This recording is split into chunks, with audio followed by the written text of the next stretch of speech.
ಅಂಬೇಡ್ಕರ್ ಉದ್ಯಾನವನದ ಕಾಮಗಾರಿ ಕಳಪೆ ಕೇಳೋರಿಲ್ವಾ?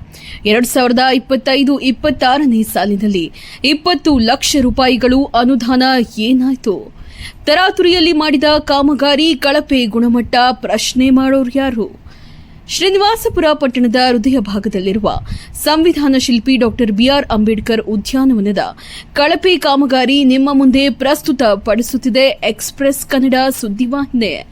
ತಾಲೂಕು ಪಂಚಾಯಿತಿ ತಹಸೀಲ್ದಾರ್ ಮತ್ತು ತಾಲೂಕು ದಂಡಾಧಿಕಾರಿಗಳ ಕಚೇರಿ ಹಾಗೂ ನಗರ ಪೊಲೀಸ್ ಠಾಣೆ ಈ ಎಲ್ಲಾ ಕಚೇರಿಗಳನ್ನು ಭೇಟಿಯಾಗಬೇಕಾದ್ರೆ ಡಾಕ್ಟರ್ ಬಿಆರ್ ಅಂಬೇಡ್ಕರ್ ಉದ್ಯಾನವನದ ಎದುರೇ ಸಂಚರಿಸಬೇಕಾಗಿದೆ. ಆದರೆ ಈ ಉದ್ಯಾನವನದ ಕಾಮಗಾರಿ ನೋಡಿದ್ರೆ ಕಳಪೆ ಗುಣಮಟ್ಟದ್ದಾಗಿದ್ದು ಎಲ್ಲೆಂದರಲ್ಲಿ ಬಿರುಕು, ಕಿತ್ತು ಬರುತ್ತಿರುವ ಟೈಲ್ಸ್, ಸ್ವಚ್ಛತೆಯಂತೂ ಮರೀಚಿಕೆಯಾಗಿದೆ.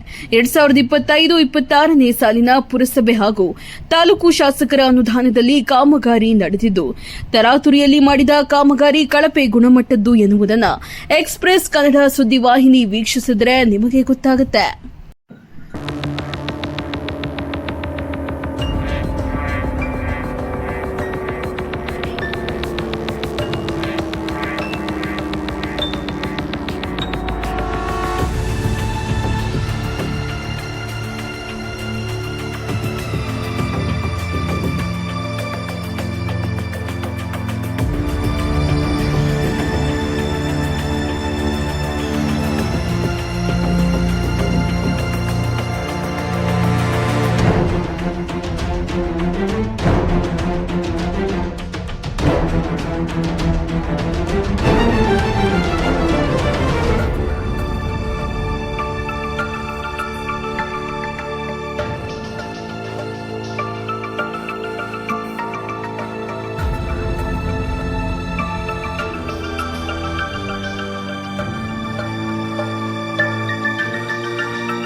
ಪಟ್ಟಣದ ಹೃದಯ ಭಾಗದಲ್ಲಿನ ತಾಲೂಕು ಕಚೇರಿ ಆವರಣದಲ್ಲಿ ಸ್ಥಾಪನೆಯಾಗಿರುವ ಭಾರತೀಯ ಹೆಮ್ಮೆಯ ಮಹಾನಾಯಕ ಡಾಕ್ಟರ್ ಬಾಬಾ ಸಾಹೇಬ್ ಅಂಬೇಡ್ಕರ್ ಪ್ರತಿಮೆ ಉದ್ಯಾನವನದ ಸೌಂದರ್ಯವನ್ನು ಕಾಪಾಡಿಕೊಂಡು ಬರುವುದು ಎಲ್ಲರ ಕರ್ತವ್ಯ.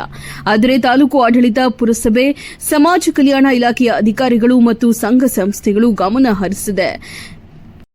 ನಿರ್ಲಕ್ಷ್ಯ ತೋರಿಸುತ್ತಿರುವುದು ಶೋಚನೀಯ ಸಂಗತಿಯಾಗಿದೆ. ಕೂಡಲೇ ಅಂಬೇಡ್ಕರ್ ಉದ್ಯಾನವನದ ಸೌಂದರ್ಯವನ್ನು ಕಾಪಾಡಿಕೊಂಡು ಬರಲು ಕೋರಿದೆ.